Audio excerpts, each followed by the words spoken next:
Have you felt it lately? That strange shift inside you. Like you're no longer who you used to be, but you're not yet sure who you're becoming. Your goals are changing. Your energy feels different. Time moves strangely. And solitude feels sacred. This isn't just a phase. This is something much deeper. Something most people will never experience. Because what you're going through isn't just a spiritual awakening. It's a soul activation. And if this resonates, you may not just be awakening. You may be one of the chosen ones. In this video, we'll uncover rare symptoms of a higher calling, and why your transformation is not random. It's a sign that your purpose is waking up. Prepare yourself, because what you're about to realize isn't something everyone can understand. This goes far beyond angel numbers or meditation apps. This is something rare. It happens to only a few.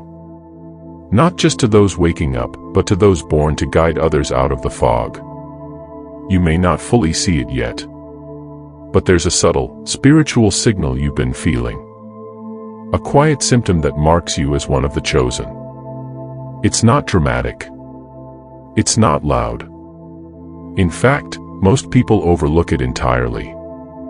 But for those who feel it, this one symptom begins to change everything. Your thoughts, your emotions, your identity, your entire reality. Most dismiss it at first.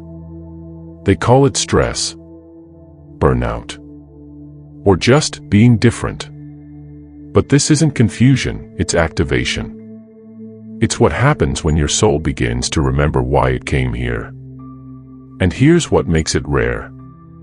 This awakening doesn't happen to everyone. It only unfolds for those whose energy is strong enough to hold space for collective transformation. So if you've been feeling it, it's not a coincidence. It's not a phase. And it's not going away. Let's explore the 8 layered experiences of this profound symptom. And why, if you're going through them, you're not just awakening. You're being chosen. It begins quietly. Not with lightning. Not with a breakdown. But in a subtle moment.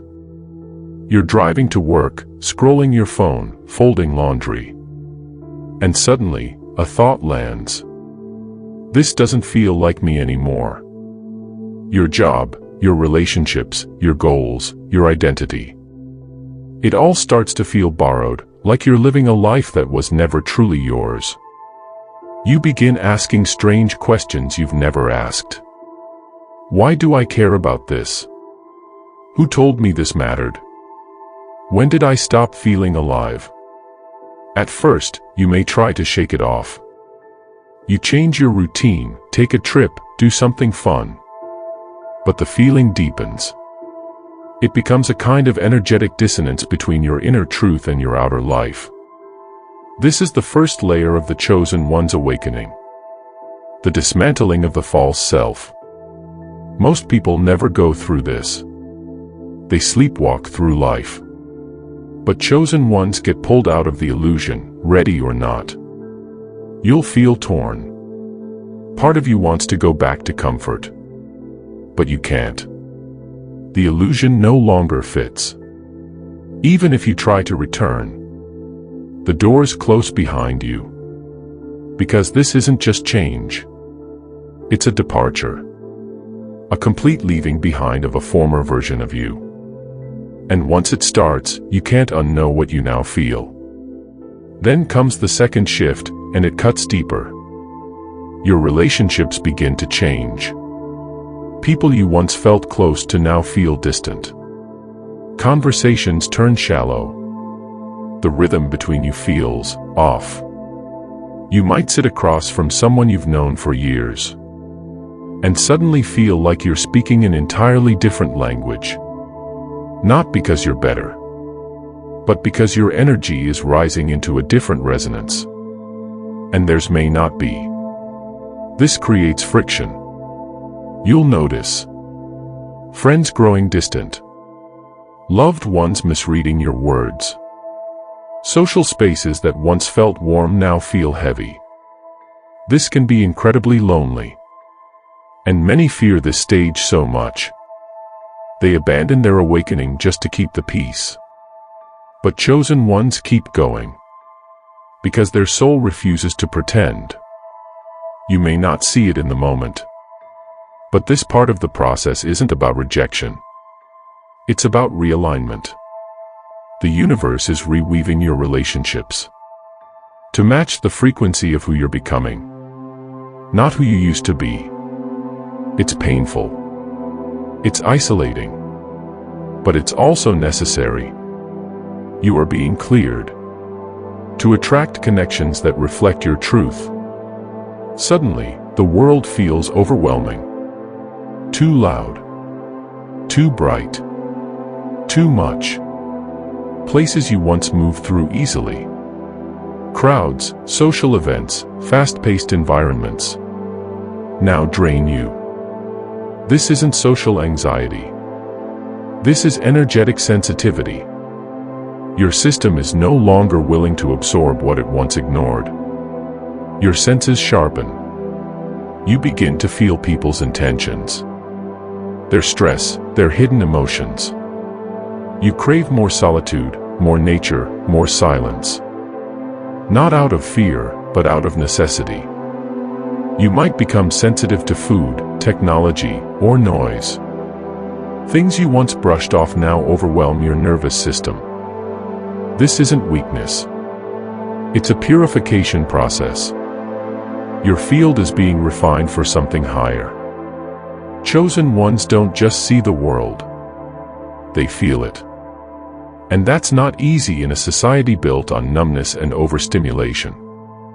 This stage trains you to protect your energy, to choose your spaces and your people with intention. You learn that boundaries aren't walls. They are preparation. You are being taught to sense what others ignore. And that sensitivity you carry, it's not a flaw. It's your compass. As your awakening deepens, something unexpected begins to happen. Your drive to prove yourself starts to disappear. You may still have goals. You might even remain successful by society's standards. But the hunger to dominate, to outperform, to be the best, it starts to dissolve. At first, this can feel like you're losing your ambition. But you're not. You're simply replacing competition with purpose. You no longer care to climb ladders that lead nowhere meaningful. The ego's craving for applause fades away. And in its place rises a quiet, powerful desire to serve, to create, to express. Not for validation, but because it's who you are. This is where chosen ones begin to truly separate from the crowd. While others are chasing visibility, you're chasing impact. While others seek control, you seek alignment. You begin to understand something radical. Your worth was never in your resume, your followers, or your paycheck. Your soul doesn't want to win. It wants to wake up. And when that becomes your North Star, you stop fighting for space in systems you no longer believe in. Instead, you begin building what others haven't dared to imagine yet. And then, something even stranger begins to happen. Your sense of time starts to shift. You catch yourself checking the clock, realizing an hour passed in what felt like 5 minutes. Or the opposite. You've been sitting for 1 minute, but your thoughts have drifted through what feels like hours. This isn't distraction. It's not poor focus. It's consciousness awakening. You're no longer perceiving life through the lens of linear time. Most people live by the clock. Schedules, deadlines, routines. But as your spiritual awareness expands, you start moving by presence, not pressure. You sense that everything is unfolding in one continuous moment. That intuition is more trustworthy than plans. That timing in life is less about control and more about alignment. You may struggle to stick to rigid routines. Long-term goals that once drove you may suddenly feel hollow. This isn't laziness. This is your inner compass shifting. From chasing time to flowing with frequency. You begin trusting the inner nudges, not the calendar. You notice synchronicities. The right people, the right places, the right messages. Arriving when needed, not when expected. And the more you surrender to this rhythm, the more time becomes something you move with, not something you chase. Another subtle, powerful sign of being a chosen one is how deeply you begin to crave solitude. Not because you're sad, not because you're bored, and certainly not because you're lonely, but because something inside you whispers, you need silence to hear something important. This shift usually follows the phase of energy sensitivity. Being around others too often starts to blur your own frequency. Even casual conversations can leave you drained. It's not personal. It's energetic. You may find yourself canceling plans, turning off your phone, or spending hours doing absolutely nothing, and feeling completely at peace, because your spirit is recalibrating. Solitude becomes sacred. It's the space where your nervous system can finally exhale, where downloads arrive, where insights land, where your energy returns to its true rhythm. Most people fear being alone, but chosen ones begin to understand. Alone isn't empty. It's holy. And ironically, the more time you spend in stillness, the more power you carry when you return to the world. Because solitude doesn't weaken you. It sharpens your signal. Stillness is where chosen ones recharge their spiritual clarity and retrieve their assignment. And that's when it begins to stir. Something deep within you.